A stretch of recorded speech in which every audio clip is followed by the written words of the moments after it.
เจริญปอนกับบรรดาศรัทธาญาติโยมปอออกไม่ออกศรัทธาต่างหลายเนาะเมื่อแรงวันนี้เนาะ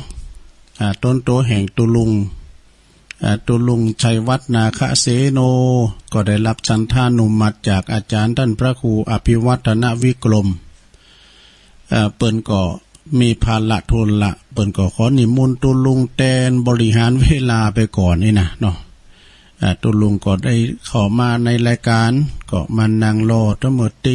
อบ่าย2 โมงเนาะปรากฏว่ามันสัญญาณมันตัดเข่าพอดีก็โทรไปหาโรงงานเนาะโรงงานก็ตัดเข่าพอดีตอนนี้ก็ดังแล้วเนอะโอ้เลยเวลามา18 นาทีชะทาพี่ยังเนาะเวลาเขาตึงหลายอยู่นึกว่าจะสู้ไอ้ก้าฟาวไอ้ก้าไอ้เนาะเมตตาบารมีธรรมอาจารย์พระครูสมุวิสุวัตรวรกิจโจเนาะเพิ่นก็โทรมาตุลุกเอาเยี่ยมออกตั้มเดียว ผมก็หูเลืองไงเนาะก็กูเตยก็เต็กหันก็ถึงเข้าอินเทอร์เน็ตก็มาถึงเชื่อมสัญญาณพอดีนะเอาพอดีก็โทรหาเจก็มาบริการหมายเลขโทรกลับด้วยนะโทรไปหาตั้งแม่จันติดต่อตั้งอาจารย์พระครูเพิ่นก็บอกว่าโรงงานไม่หันติดต่อที่โรงงานโรงงานอาคมติดต่อไปที่โรงงานอาคมเดี๋ยวนี้ก็เสริมสัญญาณพอดีเนาะโอ้เกือบจำได้ออกเหมือนกันขอบคุณตั้งปโรงงานด้วยที่เปิ้นได้ปิ้นพาละทุนละเฝ้าสถานีตั้งลุมเสริมสัญญาณตัวลงไปปิ้นตีเรียบร้อยเนาะก็กว่าจะได้เข้าก็ลงเลยเวลามาพอสมควร18 นาทีด้วยกันแต่ก็ยังดีอยู่มาช้าดีกว่าไม่มามันเลินเวลาไปเลยเฮาก็บ่โตเยอะฮ้อนเยอะหนาวอันคุณจัดนี่ตื่นเต้นแล้วคุณถาฟังกันเด้อเฮาก็มจังอย่าฮื้อนี่ได้ นางรอถ่าตั้งเมื่อบ่ายโมงปลายมาน่ะฟังครูบาอาจารย์ออกรายการไปเลยถึงเวลา2 โมงกึ่งก็เปิดคอมเปิดยังถ่าไว้เนาะเปิดคอมอาจารย์ยอดเราประวัติชีวประวัติเทระประวัติของครูบาเจ้าพรหมมาไปเลยๆกะพี่นี่แล้วไก่มาแล้วเปิดเพลงนำสัญญาณเปิดเพลงงานนำรายการก่อมออกตั้มเดียวก็เป็นเพลงงานเมืองฝางก็เดียวอาจารย์วิสุวัตรเปิ่นโทรมาก็หูกันเนาะพี่ยังเนาะมาป้ากันวันนี้ตุลงก็มาโดยอานิสงส์เนาะอาจารย์เปิ่นหมอภาละทุละแตน กะเวลาเฮาอยู่กับเปิ้นแตนเฮาเวลาเปิ้นอยู่กับเฮาแตนเปิ้นตุลุงก็มันได้ไปไหนล่ะนี่เฝ้าเสาอยู่เนี่ยเฝ้าสถานีถึงได้ไปไหนหรอก็เลยมาบริหารเวลามาจัดรายการให้กับศรัทธาญาติโยมได้ฟังกันเป็นรายการสดๆเนอะติมอกติมใจ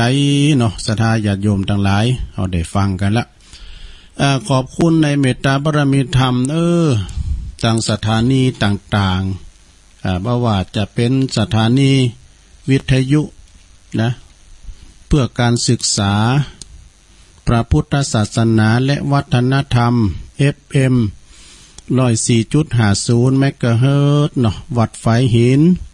จังหวัดเชียงใหม่โดยเมตตาบารมีธรรมอาจารย์ท่านพระครูสมุวิสุวัตรวรกิจโจเปิ้นก็แก้ปัญหาเต้นบ่ดีก็ได้รับความเมตตาเปิ้นเนาะขอบคุณสถานีของวิทยุคณะสงฆ์อำเภอฝางโดยเมตตาบารมีธรรมหลวงพ่อพระครูสุจิตานุรักษ์ด็อกเตอร์เจ้าคณะอำเภอฝางเด้อคลื่น FM 100.25 เมกะเฮิรตซ์ตั้งอยู่ณที่วัดพระบาทอุดมนำบ่อซาวาแล้วก็ขอบคุณตุปีเจริญด้วยเด้อเป็นพาละทุละหือเนาะขอบคุณตั้งคืนไปตั้งปุนโตยไปตั้งเม็ดแจ่มก็ดีเนาะคืนเม็ดแจ่มก็มนเสียงธรรม106.25ก็ฟังกันไปในยามนี้ ศรัทธาญาติโยมวันนี้ก็พรำว่าเป็นวันอังคารเนอะศรัทธาวันนี้นะซึ่งเป็นวันอังคารที่เก่าวันนี้แล้วเนาะวันนี้วันมงคลวันที่เก่าหน้าเมื่อคำยามคืนบึดก็มาถาฟังเนอะรายการธรรมะเพื่อชุมชน พระอาจารย์เอาหลักปัญโยนันต์เพื่อจะมาเป็นนัดที่สองครูบาอาจารย์เพื่อก็มาจัดรายการกันแล้วสดาเปิ่นปลดหลอกไปเข้าแล้วนี่ก็ฟังพระครูสัทธิสารคุณพระครูกัลยาณปราโมทย์นะท่านพระครูอาจารย์วรรณชัยซึ่งเป็นมาดำเนินรายการเฮาฟังกันโมนเนาะเปิ้นมาโซกันอย่างอาจารย์แสวงใจรังสีอันบ้านหวายเปิดว่ามาเติมมาเอาพยามาโซกันเนี่ยต่างคุณต่างมีภูมิหูภูมิธรรมภูมิปัญญากันเนาะเอามาโซกันเนี่ยเฮาเป็นนักฟังเฮาฟังไปโอ้โมนครูบาอาจารย์เปิ้นมาเล่าเรื่องอย่างต่างๆเนี่ยมันโมนอกโมนใจเนาะศรัทธาญาติโยมทั้งหลายเมื่อคำยำคืนปึ๊ดจะปิ้นเรื่องอย่างก็อดถ่าดาฟังเด้อน้องเจเจก็วางละก้าเนาะเจ้าโทรไปว่าถ้าถือเชิญรายการนี่กะบริการรักฝากข้อความไว้ว่า ดีกันนะบุญเนาะพอลงนานเฮามีหันเปิดจัดการเถอะวันนี้ก็ตุลุงหลายพื้นที่เนี่ยฝนตกลงมาว่านี่มออีอะก็แฮ3 โมง 2 โมงเนี่ยปดต้นตกมาขนาดนักเนอะถ้าโตกันหมดจ้ะหรือว่ามันโตหมดเนอะแต่ว่าที่นี่นักปองเดินน้ำนี่ไหลหลอดตลอดตุลุง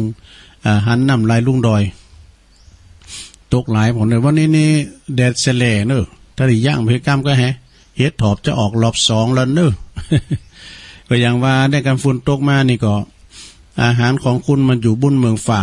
ตกมาก็พักไม่ใส่เคอปรุงงอกออกมาหนอพองก้ามจังพองก้านี่นะเวลาฝนตกมาเนี่ยอาหารการกินเป็นพักก็ดีนะไปตั้งแพะตั้งป่าก็มีพักหวานก้าน่ะเนาะพักขี้พักสาบพักหยังต่างๆพักแคบก้านี่พักดอกพักสลิคาหมู่ให้เหล่าอาหารเดี๋ยวมันอยู่เมืองฝ่าฝุ่นตกมามันก็ปรุงออกมากันเนาะพักไม่ใส่เคอไม่เกอเฮอดังต่างๆนาปิ้นหน่อปิ้นเจ้าหน่อสร้างหางไม้นะก็ของปื้นบ้านของปื้นหันล้านหน้าเฮาก็เก็บมากินเนี่ยศรัทธาญาติโยมฝุ่นตกมาก็เฮ็ดออกแค่นี้นะเฮ็ดออกรอบ2ก็เตกมแล้วนี่เฮ็ดมีใบเนาะก็คือเฮ็ดถอบเดี๋ยวนี้เฮ็ดมีใบจะออกดำแล้วเฮ็ดหยังเฮ็ดกูนกานี่เฮ็ดกูนกาเฮ็ดเยิงเฮ็ดหลุมกานี่เฮ็ดหลุมนี่เอามาตำน้ำพริกก็ได้นะเมื่อก่อนเฮ็ดหลุมนี่มันออกนะมันหอมนะแล้วมันออกตามหมูหิมหมูตั้งแม้หมูตั้งหล่อนะมันออกเฮ็ดหลุมนะ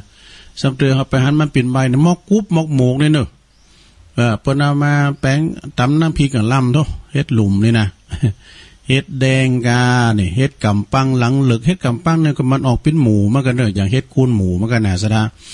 เฮ็ดกำปังกาเฮ็ดไข่หาน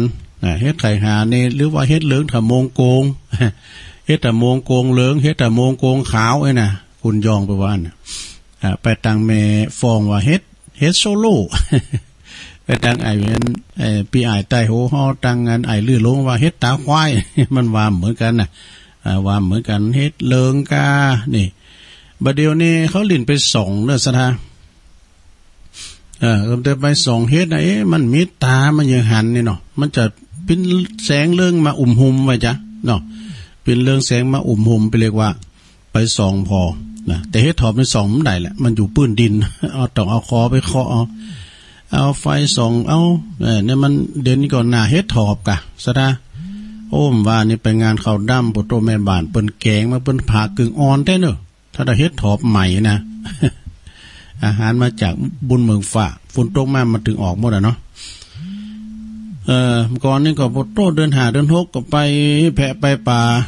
แพะป่านี่ก่อนนี่มันมีสัตว์ป่าดูเป็นเก้าเลอะเนี่ยเดี๋ยวนี้หายากกว่าเนี่ยเก้ากวิ้นเก้าเลอะก่อนนี่ไปแพะนี่มันได้กินดูยุ่มแมวก้ามยุ่มโง่ก้านี่เรื่องกวิ้นก้านี่กวิ้นตาควายก้าอยากนะหรือว่าหนะก้านี่มันกองเกาะอะไรไม่รู้ก็กินมันกองเกาะหูจักหนังนะกะมันเป็นเครือเนอะกันมันซุกมานี่เฮาบีบกินกินพวกตัวกินหมูปอน่ะโอ้เสียดายเฮาลืนยางไงหลงคืนคำเดียวน่ะหน่วยมันกองเกาะนี่นะเมาเนี่ยเราลงก็กินเมามันเป็นโพงนะกันมันซุกในสีมันหน่วยอย่างหน่วยพักปังแล้วมันหน่วยน้อยนะมันเป็นโพงมันน่ะอันเอาหูดกินลำบ่เนาะ เอามาหูดกินแล้วก็เปิดเอาใบมาใส่แกงเห็ดถอบเนี่ยมันเมานะเอาใบมาใส่แกงเห็ดถอบพิษสัตว์สิ่งหิ่งหอยก็แย่ก้านี่หอมว่าเนาะอันนี้นี่มันว่าของสัตว์มีชีวิตเป็นพักไม่ใส่เคอแพะป่ามันถึงมีหมดอันนี้ก็เอามาเล่าสู่จู้กันฟังศรัทธาญาติโยมทั้งหลายต่อนนี้ไปก็จะได้เอานี้มาไว้กันเนศรัทธาอาลัมพบุตรไปพอสมควรละก็มาหันเปิ้นไลน์ในอินเทอร์เน็ตนะฮะแม่จันเลื่อนใสก็มีนะแล้วก็มีแพร่ไทยหลายอย่างด้วยเปิ้นบอกว่าคติธรรม3อย่าง มันพิจารณาไว้คติธรรม3อย่างนี่นะหันหลายทันตุลูกก็มาตีเพจทำกันเนาะไอ้เมโลเขาไม่ใช่จางผมจะหันอินเทอร์เน็ตมันจะคือไว้เนาะอย่างอาจารย์วิสุวัตวานะตุลุงอันกดเข้าเบอร์นั่นเอาผมจางเนี่ยเนาะเปิ้นก็บอกปิ้นอย่างเหมือนกันนะถึงจางหรอเสียนยงละ มันได้ออกใกล้ๆอีแม่มีมือถือก็ฟังอันนี้เนาะสับเตออันนี้ก็ออกจากมือถือนะตุลุงก็เอามามาจ้าขันเวลาไปก่อนที่จะเตะทำนะของแม่เดินเพนกันเนี่ยเนาะแม่เดินเพนทิมหวางเนาะเปิ้นขัดติมี3อย่างเนี่ยเปิ้นว่ามี3อย่างหมดนะเกี่ยวเจ้าตั้ง3ก็มีพระพุทธพระธรรมพระสงฆ์เนี่ยนะแล้วก็เขาจะออกลิ้นเจแล้วก็1 2 3เล่นกันนี่ อันนี้พิคติธรรม3อย่างนะเปิ้นมีอยู่หลายข้ออยู่เนอะข้อที่1นะ3อย่างที่ผ่านไปแล้วไม่กลับคืนมามีหยังพ้อง1เวลา2ชีวิต3เยาว์วัยนี่วัยเยาว์3อย่างนี่มันตึงคืนมาไม่ได้เวลามันจะเอาดูตัวลงมานั่งนี่บ่ายโมงปลายหิม2โมงนะก็มาถ้าจัดรายการเวลาก็ลงเลยไปฟังครูบาอาจารย์เปิดออกรายการไปออกไปเวลามันอยู่ดีกับมันหมุนไปติ๊กเวลามันล่ำรายการตัวลุงไปได้ออกรายการเนี่ยประตูใจเหมือนจะจิกจะขาดเนอะก็เดี๋ยวก็เตือนนึงก็โทรมาก็เดี๋ยวก็นึงก็โทรมานะมันนึงใจห้อนยงนะสะดาหรือสะท่าเกิดแหละอันที่มันได้ออกแล้วนะ เวลานี่มันสำคัญเวลาฮอตเท่าเดียวกันหมดนะสะดาญาโยมนะ24 ชั่วโมงเท่าเดียวกันหมดแต่ว่าเขาใจเวลามันจางสำเตอคุณคักคุณหมันเท่ากันดูมันยังมันโรยล้ำเลยก็เวลาเท่ากันนี่เปิ้นหมันหิมันหามันกล้ามันขายปรากฏลำโรยเนาะไอ้เฮานี่โปร7 โมงย่ำตื่นตัวอย่างนอนคุ้นโคตรเนี่ยมันไปมาคักมันจะเต่าเปิ่นแล้วมันจะไปโรยเต่าเปิ่นได้จะได้เนาะสถาเนาะเวลาเต่ากันแท้ชีวิตก็เหมือนกันนะชีวิตเป็นของน้อยนะสถาถูกชราลุกลามคุกคามตลอดเวลาจากวัยหนุ่มวัยสาวจากวันละอ่อนเด็กขาแบเบาะนะจนเจริญวัยใหญ่หน้ากาบ้านศึกษาหามเฮนมาก็ชราคุกคามเข้าไปชีวิตของคุณเฮาเนี่ยนะชีวิตเป็นของน้อยชีวิตเมื่อเขาเกิดมาเนี่ย เมื่อว่าสัตว์สิ่งหิ่งห้อยก็หักโตโกตายมีชีวิตห้อยเหมือนกันหมดนะสัตว์ที่เคลื่อนไหวได้มันมีหัวใจเหมือนกันหมดยุงนี่ก็จะมีอยู่ก็หัวใจนะก็มันไปบินได้เป็นหินเป็นยุงตัวน้อยมันมีอายุก้มเต่ากันนะเพิ่นว่ายุงนี่อายุมี7 วันวะนะ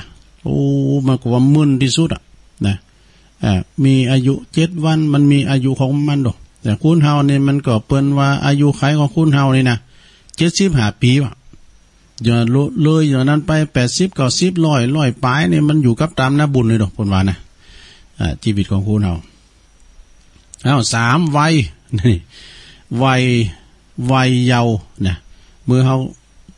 าหนุ่มแน่นอยู่ก็แข็งแรงหน้าแดงแสงเหอเนาะ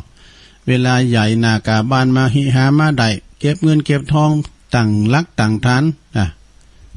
สร้างฐานนะเท่ามาแล้วเอาแล้วนะโรคภัยไข้เจ็บก็มาคุกคามมันก่อนนี่ปุดโธเขียวติ้มปากแว่นตาก็ตึมได้ใส่หูก็ฟังถนัดถนีมาเดี๋ยวนี้มันพากเอาไปตัวหน่อยสถาจะยมวัยเยาว์นางหนุ่มแน่นแล้วก็มาถึงวัยเจริญวัยใหญ่หน้ากาบ้านมาจนว่าเฮาถึงวัยชราเรียกว่าวัยสวขึ้นทะเบียนแล้วหรอวัยสวพอเฮา ยายนากาบานมาเนาะเท่าเลเกมอนมันแล้วก็เจ็บหัวเขาแข้งขาเปียทิหยังก็มารบกวนแล้วนะสิ่งที่เฮาไขมันก็มาเฮายิงนี้ยิงไก่ยิงนี้ยิงเข่าไก่ยิงขาใดก็ยิงแลนนี้อย่างว่าเกมาเนี่ยมันก็สังขารลงโรยไปอันใดมันก็อยู่อย่างเก่าสุดโทรมลงไปหูตาจมูกลิ้นกายใจก็บ่เหมือนเก่าเหมือนเดิมเนาะ3อย่างผ่านไปต่อไปทำ3อย่างมีหยังพองแถม3อย่างนี่คือว่า3อย่างที่ส่งผลให้ทำลายชีวิตเรานี่3อย่างที่ส่งผลทำลายชีวิตเรา1โมโหปุถโธอันนี้กี่ใจหินใจป๊อดเนอะสดาเนอะ2โอหังนี่3ใจแคบนี่เอาโมโหนี่ก่อนคูณเฮานี่นะถ้าว่าเป็นคูณขี่โขดขี่เกียจขี่โมโหโตโสบัลลังงับยับยั้งอารมณ์นี่นะมินสั้นเนอะมินสั้นคือว่าล่อแหลมที่จะเข้าคอกนะเพราะว่าเยี่ยมยังจะตัดสินใจในอารมณ์โชวูบนะเวลามันมิ่งมันห่อนมันแบบว่ามันใจหินนะหันจ้างเต้าหมูปนว่านะพอนี่ปุโต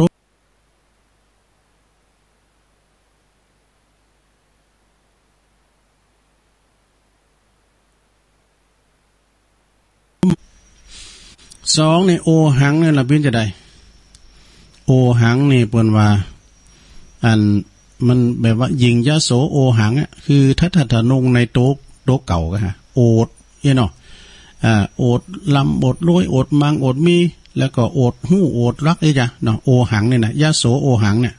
แต่ไปทำนองนั้นน่ะ3นี่ใจแคบโอ้อันนี้อยู่กับไผมันก็ได้เด้อใจเฮากว้างนี่นะใจแคบนี่นะปิ้นเจ้าคุณนายคุณก็ตามเถอะนะปิ้นเจ้านายจ่างก็ตามเถอะใจแคบนี่นะบัดเล่งเปิ้นก้ามจังไงนะบ่พอบอกก้อยลูกน้องนั่นลูกน้องก็จะหายไปนี่เนาะมันอยู่ที่กำอู่กำจ๋าอยู่ที่เล่งแรงมากก็เอาฉลามคุ้นโขดบ่เนี่ยใจแคบนี่มันสังคมจะกีดก้อมเนาะศรัทธาเรื่องเดียวเนี่ยเปิ้นนี่มีใจกว้างกันนะบอกหรอผมว่าวัดว่าอารามว่าบริษัททางร้านต่างๆเปิ้นมีตู้ยังตู้ปันสุกมีข้าวน้ำกำกินมายำไวปลากระป๋องปุ้มปุ้ยเล็กตาซอยมีหยังเอาเข้าไปเนาะเอาไว้แบ่งบายให้กินกันเป็นวัตถุปันสุกหรอกนะเอาไปกินกันโดยที่ว่ามันต้องซื้อต้องหาไอ้นะอันนี้ก็แบ่งน้ำใจแบ่งปันน้ำใจกันมีกินเราไม่ทอดทิ้งกันนี่นะตู้ปันสุกนี่เปิ้นเอามาหอมกันด้วยตู้เจ้าย่อไปหอมน่ะตู้เจ้าก็เอาไปหอมบิณฑบาตมาก็เอาไปหอมเปิ้นเนี่ยนะอย่างวัดว่าอารามเปิ้นก็มีตู้ปันสุกนะอันนี้ก็แบ่งบายให้ที่คุณที่มีกินบางพองก็หันแก่โตนี่ลินก็สอมาแล้วล้วนต่อยไปหมดนี่ไผว่าเฮ็ดต่อไปข้อที่3แถมนะ3อย่างที่ทิ้งไม่ได้3อย่างที่ทิ้งบ่ได้1ความเจอ2ความหวัง3ความหักนี่3อย่างนี้นะความเจอของคุณเฮานี่มันมีนะแต่จินได้จินเหมาะจินหมอนมาแล้วเนาะอย่างเฮาเจอทำดีได้ดีทำชั่วได้ชั่วอันนี้ก็เจออย่างที่มีปัญญาเจอว่าไปวัดไปว่าเนาะเจอคุณเกี่ยวเจ้าทั้ง3ประการแต่บางพองนี่เพิ่นก็มีความเจอแบบเก่าแบบเดิมไหวผีหรือว่าขืนคู่ไหวผีปู่ยาเนี่ยเปิ้นมีความเจอแต่ไทยนะมันควบคู่กันมาหรอกอย่าว่าครอบครัวนั้นมันผีเดียวกันเลยนะปดโตเปิ้นก็เก็บต่างกันกับปีกับน้องเปิ้นก็ทำบุญให้เตอนึงปีไหนก็ทำบุญให้เตอนึงนะเจอว่าความผีพอผีเฮินผีปู่ยาตายายเนี่ยเปิ้นว่าไหวผีกันเนาะเปิ้นจะมีปู่จาคู่ไหวผีปู่ยายมีนะความเจอหรอกเนาะ2ความหวังนี่ความหวังเหมือนกันโมสดาเปิ้นเยหายแสนแล้วก็หวังได้เข้านะปีหน้าจะซื้อรถยนต์บ่วันนี้ปีนี้นี่เอาบ่ช่วยกันอันปฏิบัติปัดปูมลำไยดีๆนะไอ้น่ะเอาปุ๋ยเอาหยังเอายาเอาสารมาใส่นี่มีความหวังเนาะถ้ามีความหวังน่ะมันมีกำลังใจปีหน้าจะได้รถยนต์วีโก้แล้วไอ้น่ะมันก็ใจใส่ลำไยจุดเดียนะแต่กำหูกับไม้ก็ได้แต่เนาะมีความหวังเนาะความหักเหรอ3ความหัก ความหักได้ดีกว่าความจังเนี่ยซะด้านการเฮาจังกันอยู่ที่ไหนเนี่ยปุตตปินไฟเนาะปึงปลาอาศัยกันได้นะกันมันมีความจังที่นั้นนี่เดือดร้อนปิ้นบาปปิ้นตุกปิ้นอบายเนาะปึงปลาอาศัยกันได้มีความจังนี่กันอยู่ไกลกันเนี่ยมันก็ตึงจะพิษพ้องมองใจกันนะมันเหมือนความหักอย่ามีความหักที่ไหนนะมันจะมีความสุขที่หันปอเมหักลูกหักปอหักเมเปิ้นป้องปีน้องที่อยู่ที่อาศัยบ้านไก่เลื่อนเคงปึงปลาอาศัยกันได้เจ็บเปลี่ยนเย็นอุ่นเมื่อค่ำเมื่อคืนห้องลุกกันได้นะอารมณ์ไปสูงนั้นพงยากันอะไรมันบางคำมันสบายนะมันไปกันได้ดูมีความหักกันนะรักใคร่ปองดองสมานฉันท์เหมือนญาติหักกันเหมือนปีดีกันเหมือนน้องปองดองกันเสมือนญาติประเทศชาติเรานี่เจริญการกรุงรุ่งเรืองแน่นอนเนาะนะหักกั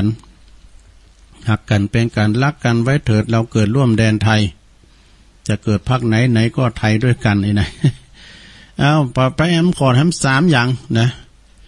แฮม3อย่างนี้เปิ้นว่า3อย่างที่ประมาณค่าไม่ได้นะ1ความหักว่าไปแล้วเหรอ2ความดีนี่3มิตรภาพ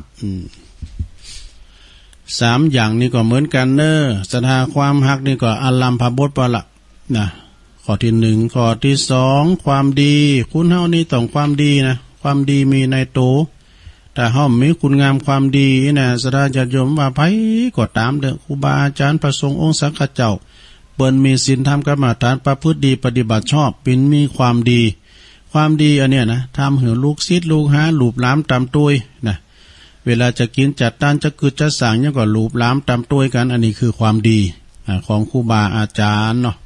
ปิ้นปอปิ้นแม่ปออุ้ยแม่อุ้ยปอลุงแม่ลุงก็ตามเนอะถ้ามีการแบ่งสรรปันส่วนกันเนาะครอบครัวลูกหลานตั้นเต่านะอยู่ดีกินได้อยู่ดีมีสุข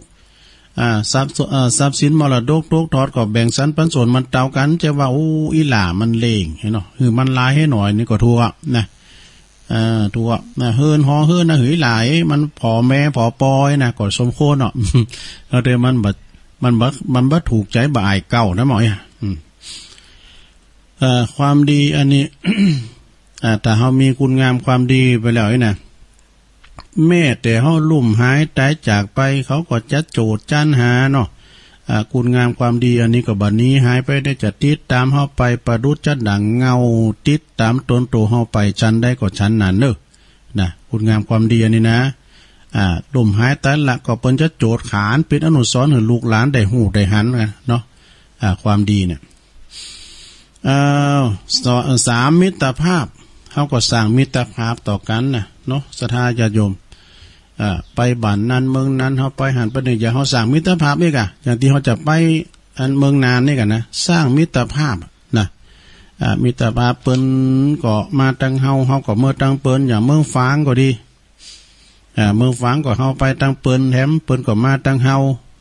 เฮาก็สร้างมิตรภาพเฮามีมิตรมีสหายเนี่ยไปไหนก็ตามเปิ้นว่ามาเข้าไว้ลายเมือง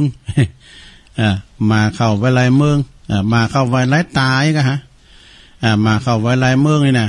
เปิ้นว่าเฮาไปอยู่บ้านนั้นเฮาก็ฮู้จักคนนั้นไปเมืองนั้นเฮาก็ฮู้จักคนสร้างมิตรภาพสร้างมิตรดีกว่าสร้างศัตรูนะศรัทธาญาติโยมเนาะมิตรได้มีปีนร้อยก็ตามแต่ว่าศัตรูมีคนเดียวนั่นระมัดระวังมันจะจ้อนงอนเฮาบ่ได้ฮู้นี่มิตรภาพเฮาเนี่ยเฮาไปไหนเฮาไปมีอันมีกูอลิเนาะเฮามีศัตรูนะไปเอวบันเนื้อบันไตก็ไม่ได้ลงเลยระวังงอนนะเอวได้สบายนะอันนั้นก็ปิ้นเปื้อนเฮาดูมันนั้นก็ปิ้นเปื้อนเฮาดูมันปิ้นเปื้อนไม่มีแต่ภาพดีนะไปไหนก็ไม่ต้องโหงไม่ต้องโกเนาะเอาแถม3อย่างอันนี้พิจารณา3อย่างนี้ก็ช่วยให้เฮาให้ได้สำเร็จได้นะมีหยังบ่งให้เฮาได้สำเร็จในชีวิต1ความรู้นี่2สติปัญญา3วินัยดู3อย่างซะนะความรู้นี่นะศรัทธาญาติโยมทั้งหลายความรู้นี่มันดีเลิศกว่าเงินทองมีรู้เสงนะ เงินคำกำแก้วนี้มีไว้ก็หู้เสกหู้ซ้ำอยู่แต่ว่าพยาปัญญาเนี่ยนะบางคนนั้นเก่งไปหลายอย่างเก่งขับรถก็เก่งซ่อมรถก็เก่งอยู่กับอู่ก็ปัญญาดอกอันนี้เป็นนั่นความหูของเฮาเนี่ยเฮาได้หมดนะถือแม่นว่าร้านนั้นจ้างเฮาก็ไปตื่นเปิ้นจ้างอยู่เนี่ยความหูความสามารถเฮามีเรียกว่าความหูกินบ่เสกความหูสติปัญญานี่นะสองสติปัญญาก็เหมือนกันนะมีสติมีปัญญามันของกูกันสติกับปัญญานี่นะระลึกได้ปัญญาก็คือเฮามีพยาปัญญารอบรู้ในกองสังขารต่างๆนี่นะสามวินัยนะวินัยนี่ก็คือเอาไปขับรถก็ดีเนี่ยก็ดีเปิ้นมีวินัยตามจราจรกฎวินัยเปิ้นว่าไฟแดงก็จะไปผ่าไฟแดงกันผ่าไปก่อนอย่างว่าอันนี้ตุ่มอันนี้เนาะวินัยจราจรวินัยในการเข้าคิวไปครับเข้าอันเนี่ยเราเปิ้นมีคิวหมดน่ะซะได้ลองไปธนาคารหรอเฮาต้องไปเอาไว้บัตรคิวก่อนเนาะนะจะมาไปรุ่นกว่าใดก่อนนี่มใจต้องมีคิวกันมีคิวมีวินัยนะเอา3อย่างสุดท้ายนะโยมเด้อ3อย่างสุดท้ายนี่มีหยังอันนี้แม่เดินเพนเพิ่นจางเขียนมาได้เด้อแค่ที่3อย่างนี่นะ3อย่างสุดท้ายต้องถนอมรักษาไว้ให้ดีก็คือ1พ่อแม่นี่2ครอบครัว3เปิ้นป้องนี่3อย่างนี่นะพ่อแม่เนี่ยเป็นพระเจ้าคินสดาญาติโยมทั้งหลายไผจะไปละจะไปลืมบุญคุณของพ่อของแม่เนี่ยพ่อแม่นี่เป็นทุลภบุคคลเป็นบุคคลที่หาได้ยากพ่อแม่นี่เจ็บป่วยเมื่อยไข้ยังลูกปิ้นยังก็มาพอมากอยนะส่งหำส่งเฮนส่งศึกษาหำเฮนจนจบปริญญาก็มีนะ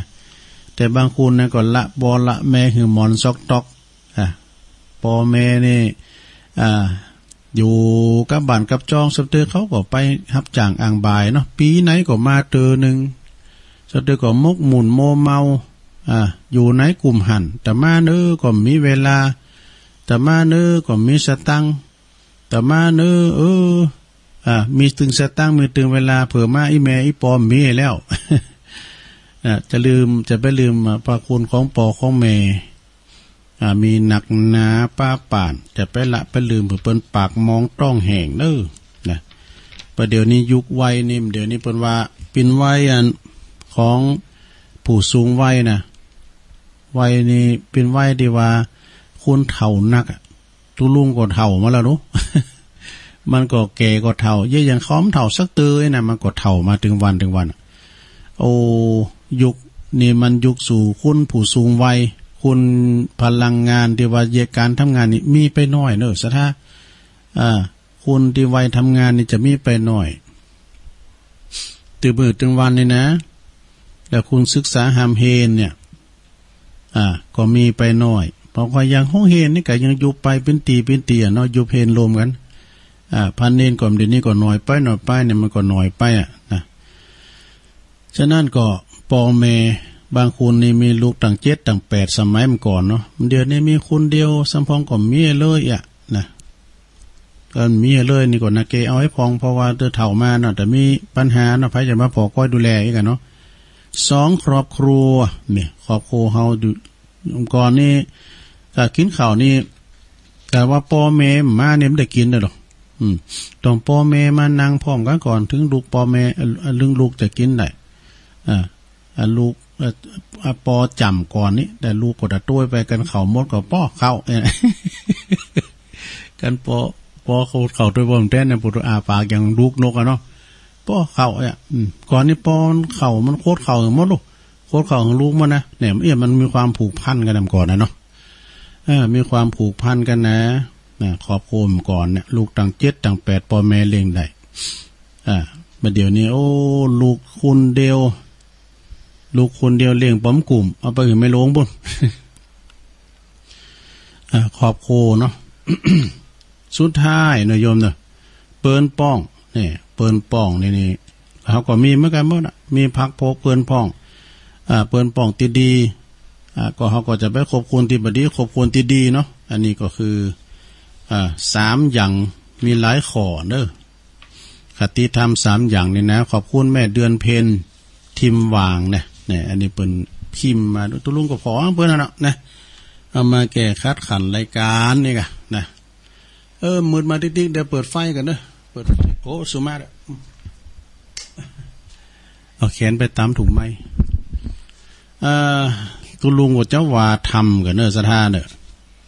ว่าทำนี่ก็ยาวปอนละก็ทำก็ได้รับจากตุอุ้ยหลวงพ่อบุญปันปุญญธรรมโมวัดแม่โป่ง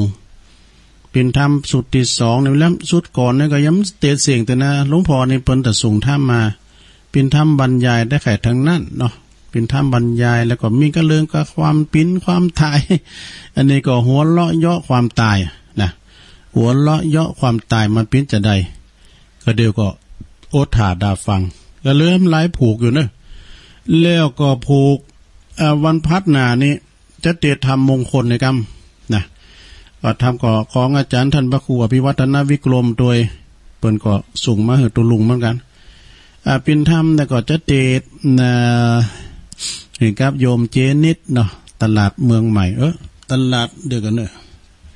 เจนิดนี่ก็วันนั้นก็ค่อยเอามาเตะเนาะของคุณโยมเจนิดตลาดต้นลำไยว่ะเปิ้นบินไม่กล้าถ้าเตะเดี๋ยวเปิ้นหูเลิงแล้วเปิ้นไปกาดวันนี้ เอาวันเจ้าวันพัดก่อนเนาะโยมนิพันธ์นิพินใจแก้วเนาะจื่อนามสกุลนี่ใจแก้วเหมือนนามสกุลปอเล่งดาวเขานำดิบน้อยแต่พี่น้องกันจ้ะปุ่นอันเนอวันพัดปุ่นก็เตดเนี่ยทำเปิ่นว่าย้อนยุคเนอตะลุงเนี่ยอันเป็นวันเกิดเนี่ยเนาะเปิ่นเอาโคมาตานโคมาตานจัดหลายวันนั้นนะ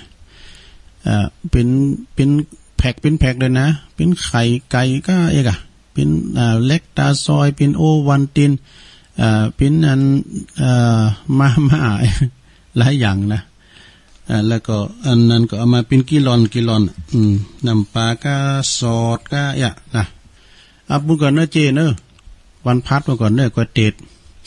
อันนี้ก็เอาธรรมดาไปก่อนเนาะธรรมดาก็แต่เบเนอร์หาสารละเป็นธรรมบรรยายเนอะหัวเลาะเยาะความตายนี่มันเป็นจะได้หัวเลาะเยาะความตายนั่นนะสะท่าเปิ้นบ่คือโกความตายวะแต่บางคนเนี่ยได้นึกถึงเนาะมรณสตินึกถึงความตายแต่ว่าความตายมันมาต่อยมันตู้เลยโกหวาดโกกันนี่ก็มาหวาดโกกันแต่ว่าเขาก็มันแต่ประสบพบเจอเหมือนกันหมดนะแต่บางคนก็มันโกเนี่ยมันโกตายแลนเข้าหาเนาะแลนเข้าหาความตายหมายความว่าแต่ก็ไปอัตตานิบาตกรรมบ้องนะขาดโทษตายปองกรรมสักไงนะมันโกตายสักหน่อยใจน้อยหอยหิงนะปอวานหน่อยแม่ว่าหน่อยเกตสำเตอก็พิษวังกะเตอก็มาอันหนีสินผลุงพลังกะเนี่ยเป็นว่าตัดช่องน้อยแต่พอตัวสำเตอก็โคตรเกตเนี่ยตั้งบานตั้งจองเนี่ยมันมีดูคุณเฮานะ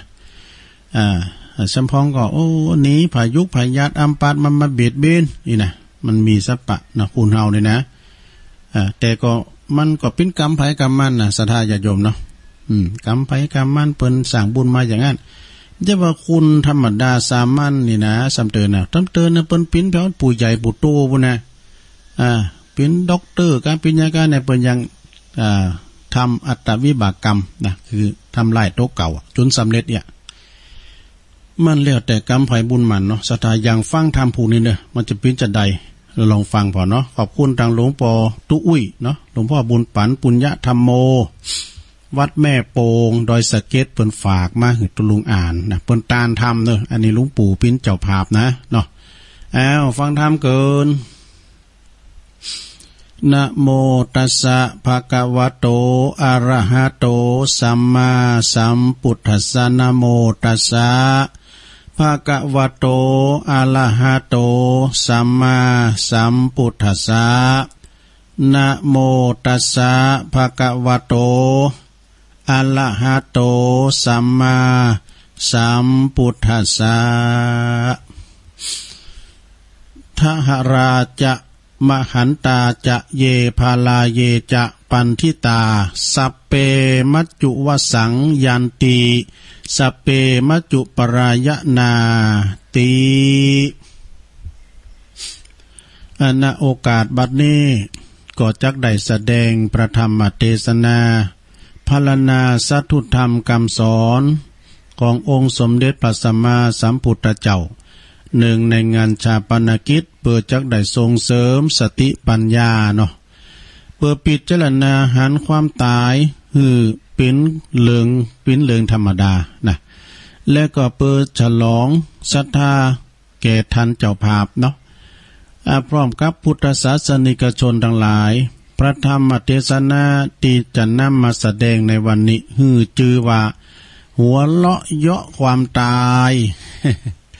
นะเมื่ออูดถึงความตายแล้วทุกคนก็ยอมจะสะดุ้งหวาดโกนะโดยกันทั้งนั้นบ่มีไผอยากจะประสบพบเจอเพียงแค่กึดถึงก็หูซึกว่าทำหือใจนี่ห่อเหี่ยวไปนะบ่สบายอกบ่สบายใจความตายจึงกลายเป็นสิ่งอัปมงคลนะที่คุณเฮาหวาดโกเพราะว่าความตายนี่เป็นสิ่งที่นำมาซึ่งความผัดผากความสูญเสียความเศร้าโศกเสียใจเนอะ ความเศร้าโศกเสียใจ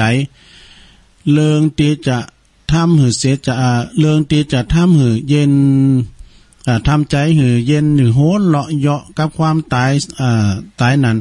ปิ้นเลืองที่ทำได้ยากเนอศรัทธาญาติโยมทั้งหลายอย่างจือเลืองเปิ้นนะโหนเลาะเยาะความตายเนี่ยเขาจะทำอย่างอันในปิ้นเลืองตียากว่าเปิ้นว่าสำหรับผู้ที่บ่เคยพิจารณาถึงความตายนะแต่สำหรับผู้ที่เจริญมรณสติอยู่เนืองๆแล้วเนาะยอมหันความตายปิ้นเรื่องของธรรมดาของชีวิตนะบ่สะดุ้งบ่หวาดโกมหยังเมื่อว่าความตายมาถึงนะคำว่าตายนี่เปิ้นว่าหมายถึงความสิ้นไปแห่งชีวิตการหมดลมหายใจความสูญสิ้นปิ้นแห่งไปแห่งชีวิตอินทรีย์ความตีร่างกายหยุดนิ่งใจการบ่ได้มีนักปราชญ์คือคำสันนิษฐานว่ากรรมว่าตายนี่นะมาจากภาษาบาลีนะมาจากภาษาบาลีว่าติกรรมหนึ่งนะแปลว่าสามแปลงตินี่นะแปลว่าสามแปลงหมายความว่าจะได้นะต้นว่าอิที่ติแล้วก็อายว่า สำเร็จรูปเป็นสำเร็จรูปมาเป็นตายนี่แปลให้เข้าใจง่ายๆว่าก็แปลว่าปินไปครบอาการสามนะปินไปครบอาการสามอย่างคืออาการสามอย่างนี่คืออย่างผ่องคือหนึ่งเกิดขึ้นในเบื้องต้นสองมีความแปรเปลี่ยนไปในท่ามกลางสามมีความแตกสลายลาลับดับไปได้ที่สุดนะเพราะขึ้นจือว่าสังขารแล้วนะบ่ว่าจะเป็นสังขารที่มีวิญญาณครองที่บ่มีวิญญาณครองก็ตามยอมจะเป็นไปตามอาการสามอย่างนะตามสามอย่างนี่นะคือเช่นเป็นบ้านเป็นเฮือนที่อยู่ที่อาศัยเฮาก็ตามนะที่มันมีวิญญาณครองนะอนุปตินกสังขารเนี่ยนะเมื่อว่าเฮาสร้างขึ้นมาแล้วมันก็จะต้องเปลี่ยนแปลงไปคือสำรุดสุดโทรมลงไปนะไม้ก็โผก็ปังไปขี้เล็กก็เป็นขี้เมงไปนะในที่สุดมันก็ต้องลื้อหรือว่าผุพังไปชีวิตของคุณเฮาก็เป็นไปตามอาการสามอย่างนี้เนอะนะเป็นไปอย่างใดเริ่มจากจาตินี่แปลว่าการเกิดขึ้นในเบื้องต้นนะแล้วก็มีความเปลี่ยนแปลงไปในท่ามกลางโดยอำนาจของจลาพยาธิสุดท้ายก็ต้องแตกสลายย่อยยับดับไปด้วยอำนาจแห่งมรณะเนอะเมื่อชีวิตหมุนมาครบทั้งสามอาการนี่นะ ที่ท่านเรียกว่าตายนี่เป็นอย่างนี้นะสดาญาติโยมความตายนี่ก็เมื่อกล่าวโดยการแล้วก็แบ่งเป็น2ประเภทเนอะ2ประเภทก็คือกาละมรณะตายในเวลาอันสมควรเนอะคือตายเมื่อสิ้นอายุไขของตนแล้ว1แล้วก็อาการละมรณะคือตายก่อนที่จะสิ้นอายุไขคือตายก่อนวัยควรตายเนื่องจากยังบ่ถึงข้าวตาย1นี่แต่ว่าความตายนี่ว่าโดยยอก็มีอยู่4อย่างคือ4อย่างนี้ก็คือ1ตายเพราะสิ้นอายุ2ตายเพราะสิ้นบุญแล้วก็สิ้นกรรม3ตายเพราะสิ้นอายุแล้วก็สิ้นกรรมพร้อมกันและก็4ตายเพราะกรรมมาตัดรอนอายุนี่ตามกันตัดรอนอายุคือตายก่อนวัยอันควรนะกะเนาะประสบอุบัติเหตุก้าอย่างชีวิตของมนุษย์นี่เปิ้นเปรียบได้กับดวงประทีปนะดวงเต็นดวงไฟนี่นะหรือว่าธรรมดาเนี่ยตะเกียงหรือว่าดวงประทีปนี่ยอมดับไปโดยเพราะเหตุ4อย่างด้วยกัน4อย่างมีอย่างพองคือ1ใส่มันมดนะเต็นมันใส่มันมดมันถึงดับหรอ2น้ำมันมดโกมนี่น้ำมันมดมันถึงใส่มันแห้งดอกมันก็ถึงดับไปคนเดียวมัน3ใส่มันใส่มดแล้วก็น้ำมันก็มดพร้อมกันนี่4มีอุปัฏฐวะอีนะเปิ้นว่านะเหตุถ้ามือดับนะคือมีลมมาปัดอย่างอีเป็นต้นเนาะแต่เกงที่ใส่มันมดนั้นยอมดับไปก็เปรียบเหมือนชีวิตที่ตายไปเพราะสิ้นอายุเองนี่แต่เกงที่มันมดน้ำมันก็ต้องดับไปก็เปรียบเหมือนกับชีวิตที่ตายไปเพราะสิ้นกรรมเพราะสิ้นกรรมไปเองนะแล้วก็ตะเกียงที่มันใส่มันมดและน้ำมันมดนั่นเราพร้อมกันนั่นเราปิ้นจะได้ปิ้นภาวะก็ยอมดับไปเช่นเดียวกันอันข้อนี้เปรียบเทียบเหมือนชีวิตที่ลาลับดับไปหรือตายไปเพราะสิ้นอายุแล้วก็สิ้นกรรมพร้อมกันเนอะตะเกียงที่ถูกลุ่มปัดไปนะน้ำมันก็ยังมีอยู่นะใส่มันก็ย้ำแห้งเลยแต่ว่ามันดับก่อนไว้มันดับไปก่อนมันยอมดับไปก่อนเนี่ยมันข้อนี้ก็เปรียบเหมือนกับว่าคุณที่ยังบ่สิ้นอายุไขเตอนะแต่มาสิ้นกรรมนะบ่สิ้นอายุเตอคือยังถึงไว้เปิ้นตายเลยแล้วเปิ้นตายก่อนนั่นน่ะสิ้นกรรมบ่สิ้นกรรมนะแต่ก็ถูกกรรมอันร้ายแรงมาตัดรอนคือตายไปเสียก่อนเช่นเรียกว่าตายเพราะกรรมมาตัดรอนอายุเนี่ยคือตายก่อนวัยอันโคนนี่กันเนาะแต่ก็ไปประสบอุบัติเหตุพองมีหลายอย่างเนาะชีวิตของคุณเฮานี่ที่เกิดมาแล้วนี่นะสดาญาติโยมทั้งหลายยอมดำเนินไปสู่ความตายโดยกันทั้งนั้นเอาหูวันเกิดบ่หูวันตายเอาจะตายในลักษณะใดเอาจะตายในแบบใดอย่างงานพระพุทธเจ้าเปิ้นถามเนาะครูบาอินทร์เปิ้นเตือนเจ้านี่นะลูกสาวชังหูกนะพระพุทธเจ้าเปิ้นถามนะเปิ้นตีธรรมอยู่เปิ้นก็ไปฟังธรรมเปิ้นก็ถามนางว่าเธอมาจากไหนนางก็บอกบ่ฮู้แล้วก็เธอจะไปไหนนางก็ตอบว่าบ่ฮู้เธอฮู้หรือไม่ฮู้พระเจ้าค่ะเนี่ยแล้วก็เธอเปิ้นถามว่าเธอฮู้หรือบ่ฮู้พระเจ้าค่ะอดโทษกำนันศรัทธาญาติโยมไม่ลงโอนของการไผว่านะโอ้อีตัวนี้เล่นลิ้นกับพระพุทธเจ้าเลย มันเล่นลิ้นพระพุทธเจ้าเลยนะที่จริงเนี่ยมันกึดลึกนะเปิ้นถามลึกนะเนี่ยมันฮู้นะเนาะศรัทธาเนาะเปิ้นถามคำแรกข้อแรกว่าเธอมาจากไหนก็มันบอกว่าบ่ฮู้ว่าข้าพเจ้าเนี่ยจะมาจากไหนบ่ฮู้นะข้าพเจ้านี้จะมาจากสวรรค์หรือจะมาพบที่ไหนจะมาจากภพใดก็ข้าพเจ้าก็บ่ฮู้นะ ข้อที่สองเปิ้นถามว่าเธอจะไปไหนก็เปิ้นก็บอกฮู้ว่าเวลาเปิ้นตายไปแล้วเนี่ยเปิ้นจะไปเกิดเป็นอยู่ในสวรรค์หรือหมอนนรกเปิ้นก็บอกฮู้เปิ้นตอบว่าข้อสามเธอรู้หรือไม่เปิ้นก็คือว่าฮู้พระเจ้าค่ะฮู้เพราะว่าเฮานี่จะต้องตายเหมือนกันหมดเมื่อถึงเวลาเฮาต้องตายนะเปิ้นก็ฮู้ว่าเปิ้นจะต้องตายนะข้อที่สี่เปิ้นเธอรู้หรือนางก็ตอบว่าบ่ฮู้พระเจ้าค่ะเนี่ยขอเธอบ่ฮู้ว่าความตายเนี่ยมันจะมาเมื่อใด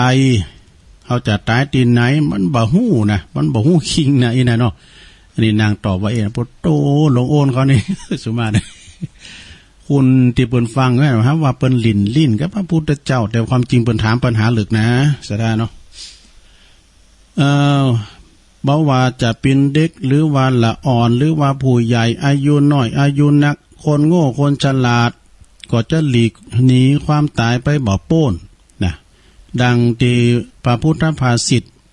ตียกขึ้นในปิณนิเคปบทเบื้องต้นนั้นว่าทหารลาจะมหันตาเยจะปาลาเยจะปันทิตาเป็นอาทิซึ่งแปลมีใจความว่าชนทั้งหลายเหล่าใดนะเป็นเด็กก็ตามเป็นผู้ใหญ่ก็ตามเป็นคุณพานก็ตามเป็นบัณฑิตะก็ตามเนอะชนเหล่านั้นนิยมดำเนินไปสู่อำนาจของพญามัจจุราชทางนั้นนะชนเหล่านั้นนะทั้งหมดนะก็ล้วนแล้วแต่มีความตายปิ้นเบื้องหน้าเหมือนกันหมดว่าเปิ้นว่าตัวแต่กันเนาะสถานเนาะจะนั่นทำใจเนอะลงเนอะคือถึงความตายอันจะมาหาตนนะไปบ้านศพนี่นะซะกึดได้ง่ายๆซะเกิดได้ง่ายๆศพต่างยุหันมีภาษาซอยเวใจยนต่างยุหันวันนี้ถึงคิวทานสักวันก็จะเป็นคิวของข้าพเจ้าอย่างนี้นะมันเป็นอย่างนี้นะฉะนั้นก็ผู้ที่สามารถทานความตายที่จะที่ปิ้นเลืองของธรรมดามันปิ้นเลืองธรรมดาของชีวิตยอมจะบรรเทาความสะดุ้งหวาดโกนะต่อความตายได้ตามหลักธรรมในพระพุทธศาสนานั้นตันสอนหือพิจารณาถึงอภินหปัจจเวคขณะคือหือพิจารณาอยู่เนืองๆว่าถึงกฎของธรรมดาของชีวิต5ประการเนอะคือ1ชราธรรมโมมหิเฮามีความแก่เป็นธรรมดาเนอะบ่ลงป่นความแก่ไปได้2พยาธิธรรมโมมหิเรามีความเจ็บไข้ได้ป่วยเป็นธรรมดาบ่ลงป่นความเจ็บป่วยไปได้เนอะ3มรณะธรรมโมมหิเรามีความตายเป็นธรรมดาบ่ลงป่นความตายบ่ได้เนอะนี่นะ4สเปหิเมปิเยหิเมมนาเปหินะนานาภาโววินาภาโวนะเดี๋ยวต่อทำหนาเราจะต้องพัดพลากจากสิ่งของรักของชอบใจทั้งหมดทั้งสิ้นนี่เป็นอย่างนี้ข้อที่5กัมมัสสะโกมหิกัมมัทายาโทกัมมโยนิกัมมพันธุกัมมปฏิสารโนเฮามีกรรมเป็นของตนมีกรรมเป็นมรดกมีกรรมเป็นผู้เกิดนี่นะมีกรรมเป็นผู้หือเกิดมีกรรมเป็นโภคพ้องมีกรรมเป็นตีปึงอาศัยนี่เฮาทำกรรมอันใดไว้ดีหรือว่าชั่วก็ตามเนอะเฮาก็จะได้รับผลของกรรมนั้นๆเนอะอภินนาหะปัจจเวกทั้ง5นี่นะ5ข้อนี่นะพันหือพิจารณาอยู่เนืองนะพิจารณาอยู่ทุกวันทุกชั่วโมงทุกนาทีวะดูนะนึกขึ้นเมื่อใดก็หือพิจารณาเมื่อนั้นนะเพราะว่าการพิจารณาถึงอภินนาหะปัจจเวคขณะทั้ง5นี้ยอมยังผู้พิจารณาได้ตระหนักถึงความตายเป็นธรรมดาของชีวิตเนอะสถาเนอะหู้เท่าทันการเปลี่ยนแปลงบ่ยึดมั่นถือมั่นในสิ่งทั้งปวงเมื่อความแก่เกิดขึ้นหู้ว่าเป็นธรรมดาของชีวิตทุกคนเกิดมาแล้วจะต้องแก่เป็นธรรมดานะ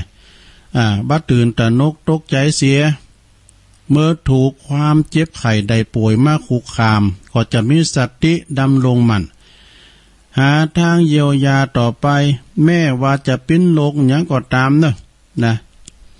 ก็จะได้ช่วยบรรเทาเอานึกถึงว่าเจ็บปวดเมื่อยไข้ก็เป็นธรรมดา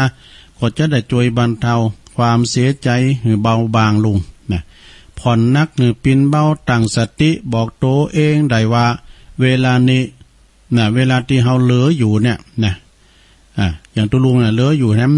48 ปี จะอยู่ตั้ง48 ปีวะมันปอลอยอ่ะ เวลาที่เฮาเหลืออยู่เนี่ยเฮาจะทำแต่คุณงามความดีไว้หนักๆนี่นะศรัทธาเด้อทำไว้หลายๆทำไว้เจือใจเนาะไก่กับวาสาแล้วนะหลวงโอเลยแม่ว่ามีความตายปรากฏอยู่ตรงหน้าเฮาก็บ่สะดุ้งหวาดกลัวพิจารณาปิ้นเลิงธรรมดาเมื่อทุกคนทุกชีวิตจะต้องประสบพบเจอเหมือนกันหมดแน่นอนนะบัดจ้าก็โวยหรือเดากัน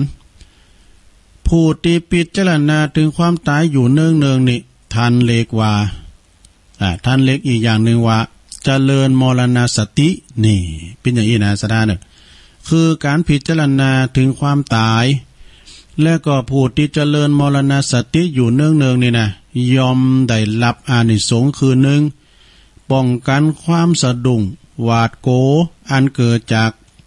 แต่ความตายได้เสียได้นะสองป้องกันความโศกเศร้าเสียใจเพราะว่าการผัดผักทำหือจะทำหือเฮาบ่ประมาทนะในการทำคุณงามความดีทำความดีไปติ๊กนะข้อที่สามจิตใจยอมสงบสุขเย็นสบายนี่เป็นอย่างนะอันนี้จะยกนิทานมาแถมในธรรมเพิ่นบอกว่านิทานนี่เนี่ยเคยได้ยินแล้วนะเคยได้ยินตีงูเห่ามาคบลูกพุ่นน่ะในอดีตการก็มีเจ้านาครอบครัวหนึ่งนะประกอบไปด้วยพ่อแม่ลูกชายลูกสะใภ้ลูกสาวเป็นครอบครัวนี่นะทุกคนเป็นครอบครัวที่ถือศีล5เหมือนกันหมดเนอะเป็นกรรมฐานรักษาศีล5เป็นประจำต่างก็เจริญมรณสติคือถึงความตายอยู่เนืองๆนะบ่ได้ขาดมีอยู่หันวันหนึ่งนะปอกับลูกชายก็ออกไปไถนาตั้งแต่เจ้าตามปกติพอตกเวลาบ่ายลูกชายเนาะลูกชายก็ถูกงูปิดคบถึงแก่ความตายเลยนะปอก็ศพของลูกมาวางเพราะที่อันในนิทานนั้นเรื่องเพิ่นบอกว่าได้ยินไทยหน้าประสกรรมได้ยินลูกห้องโอ้ยนี่นะไปพองูเห่าคบลูกตายไปปิดยำเข้าไปในถึงหัวจิตโทษใจก็เลยตายไปพอเพิ่นก็เอาศพมาปาดไว้ที่บุญเตนากะบุญคณานะเอาผ้าโหเอาผ้าตองผ้าต่อยมาโป๊กไว้นะเอาผ้ามาคุมไว้แล้วก็ไถหน้าไปตามปกติว่ะดูเหมือนมันมีหยังเกิดขึ้นนี่เพราะว่าเปิ้นเปิ้นพร้อมใจแล้วดูนะเปิ้นมีความพร้อมครั้นเมื่อว่าปืนบ้านเนาะเตียวไปจะเข้าไปในหมู่บ้านเตียวผ่านมานะแล้วก็จะเข้าในบ้านปอเพิ่นก็สั่งบอกเฮือนแกภรรยาของตนเนอะไปบอกคุณบ้านกันเนอะนานเอ้ยเนาะถ้าเข้าไปบ้านเนี่ยอันบอกเฮือนแม่ละอ่อนครับเนอะวันนี้เอาขอตอนมาห่อเดียวแล้วเขาอยู่ทั้งบ้านทั้งจองน่ะมาหมดตึงลูกตึงเมตึงน้องตึงหยังมาหมดมากลางตุงเว้ยมากลางหน้าเว้ยบอกคือมาหมดว่ะนะเมื่อทุกคนมาถึงพร้อมกันแล้วก็ปรากฏว่าลูกเปิ้นตายเนาะเปิ้นก็มาทำอกทำใจนะก็จะสะดุ้งน้อยๆเนี่ยเนาะนะก็เลยปากันช่วยกันเสาะหาฟืนหาโล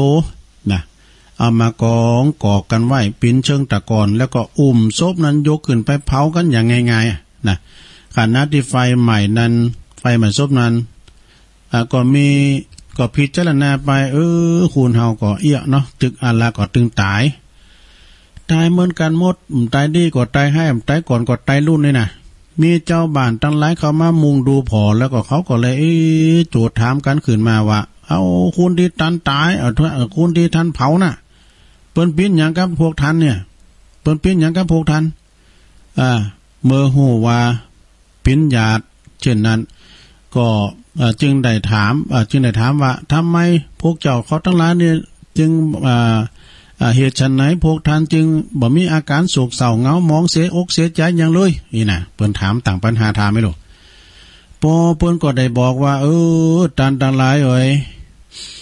บอกว่าอันวันลูกของข้านี่นะข้าก็หักเหมือนเกี่ยวตาดวงใจเขาก็จากไปทิ้งร่างกายไว้ก็มันก็เหมือนกับงูที่มันรอคาบนะมันก็อัตนาเป็นไปเหลือคาบเนานะการที่ร้องไห้คำควรถึงคาบงูก็บ่อาจจะว่าบ่ปิ้นประโยชน์จันนะยังเลยจันใดนะการโศกเศร้าถึงคุณผู้ที่ตายไปแล้วก็มาเกิดประโยชน์ชั้นนั้นนี่ปอเปิดก็ตอบว่าอย่างนี้นะปอเปิดมีธรรมะอยู่ในใจแล้วส่วนว่าปิ้นผู้มารดาเนาะปิ้นเมนะก็กล่าวว่าท่านทั้งหลายเอ่ยลูกชายของดิฉันเนี่ยนะเมื่อเขามาเกิดเขาก็เจิ้นเปิ้นมาเกิดนะเมื่อเขามาเขาก็เจิ้นเมื่อเขาจะไปเขาก็เจิ้นเขาไปคือเขามาก็เขามาเองเขาก็ไม่ได้เจิ้นเขามาเมื่อเขาจะไปเขาก็ไปเองเมื่อว่าเขาจะไปก็ไปเองเนี่ยบ่มีไผเจิ้นไปเพราะฉะนั้นเนี่ยเมื่อข้าก็ดึงมาร้องไห้อีดอกมาถามน้องสาวแถมเนี่ยน้องสาวผู้ตายนะเธอก็กล่าวว่าแม่ว่าดิฉันเนี่ยจะร้องไห้พายพร้อมหรือว่าจะไห้จนน้ำตาเป็นสายเลือดปีใจของดิฉันก็บ่ฟื้นคืนมาจึงบ่มีประโยชน์อันใดที่จะร้องไห้นี่ส่วนภริยาเนาะเมของเปิ้นน่ะก็กล่าวว่าขึ้นชื่อว่าสามีที่ดีนั้นใครๆก็ยอมหักเนาะแล้วก็โหงแหนเป็นธรรมดาเด็กละอ่อนน้อยเด็กขาเนี่ยนะมันจะให้เอาพัดจันให้เอาเดินเอาดาวจันได้การที่ดิฉันบ่ร้องให้หาสามีที่ตายไปแล้วคืนมาก็ถึงบ้านใดฉันนั่นนี่ให้ไปเถอะมันตึมคืนมาอีกเนาะตามนิทานเรื่องที่เรามาเป็นอุทาหรณ์นี่จะหันว่าจะหันได้ว่าคัดถึงจัดถึงอานิสงส์ของการเจริญมรณสติเนอะนึกถึงความตายผู้ที่เจริญมรณสติอยู่เนืองๆเนี่ยนะยอมปิ้นผู้ที่บัสดุงตกใจกลัวความตายแม้แต่น้อยนะความตายจะมาถึงเมื่อใดก็ยิ้มฮับได้ตลอดทุกมือวะ ยิ้มได้ตลอดทุกมือความเสียใจก็บ่ปรากฏนะเพราะว่าเข้าใจถึงกฎธรรมชาติของชีวิตอันหนึ่งเจริญมรณสติอยู่เนืองๆนี่ทำให้บัพประมาทในการทำคุณงามความดีเพราะว่าชีวิตของเฮาเนี่ยอาจจะตายได้ทุกเวลานะก็คือว่าเฮาทำบุญไปเอาหนุ่มอยู่ไปเถอะวัดเอาอยู่ทำเมื่อนอยู่เป็นว่าเฮาประมาทเนอะเมื่อตายไปแล้วเนี่ยก็จะมีเพียงเหลือไว้เพียงคุณงามความดีเท่านั้นที่จะฝากไว้ให้กับคนรุ่นหลังกล่าวขานกันนี่นะ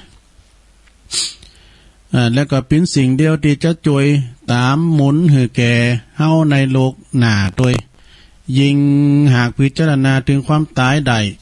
นะทุกขณะจิตนะนึกถึงความตายทุกขณะจิตก็ยอมจะเกิดกูลประโยชน์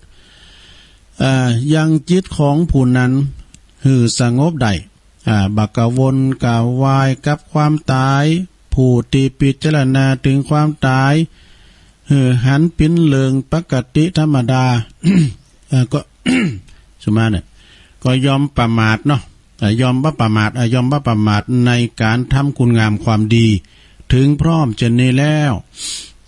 ยอมบ่สะทกสะท้านต่อความตายโหเลาะนี่ไข่โหนโหเลาะแปลว่าไข่โหนโหเลาะเยาะต่อความตายอย่างองอาจนี่จะเป็นแลนหามันเด้อปล่อยมันมาคนเดียวแลนหามันก็คุณเฮาใจน้อยหอยหิงก็ไปมัดคอน่ะไปแลนหามันเปิ้นถึงว่าเฮาข้าก็ตายมาถึงไว้มันถึงย่ามมันถึงไปคนเดียวเนาะลงเนาะก็จะบัสดุงหวาดโกความตาย จะมาถึงเมื่อใดก็ใจยินใจดียินอกยินใจได้ โดยการที่ว่าได้เตรียมรับพร้อมกับความตายเรียบร้อยดังนี้เนาะอิมินากตปุญเยนะโดยอำนาจแห่งการโดยอำนาจแห่งบุญกุศลตีตันทั้งหลายได้กระทำมาแล้วในวันนี้เนาะจงสำเร็จเป็นพลวะปัจจัยเกิดหนุนเกิดกูลหนุนหือหนุนน้ำหือทานที่ลงลับไปแล้วเนาะได้รับความสุขบริบูรณ์โดยสุขติสมบัติในปรโลกเบื้องหน้าสมดังเจตนาที่ท่านเจ้าภาพเนาะพร้อมกับญาติพี่น้องได้ทำบุญกันจงทุกประการดังแสดงพระธรรมเทศนาก็พอสมควรแก่กาลเวลาก็ขอสมมุติยุติลงปรุงไว้เพียงเท่าอีเอวังก็มีด้วยประการฉนี้สาธุสาธุสาธุจบไปสดาญาโยมทั้งหลายธรรมของหลวงปู่ตุอุ้ยเฮาเนอครับขอบคุณในเมตตาบารมีธรรมตุอุ้ยหลวงปู่บุญปันปุญญธรรมโมปนก็เขียนติดต่อมาทักหน่อยบันทึกคืออยู่ที่คืออยู่ที่พิจารณาถึงความตายอยู่เนืองเนอะเปิ้นว่ายอม มองหันความตายเป็นเรื่องธรรมดาบ้านหน้าสะดุ้งหวาดโกเป็นการเตรียมตัวก่อนตายเตรียมตัว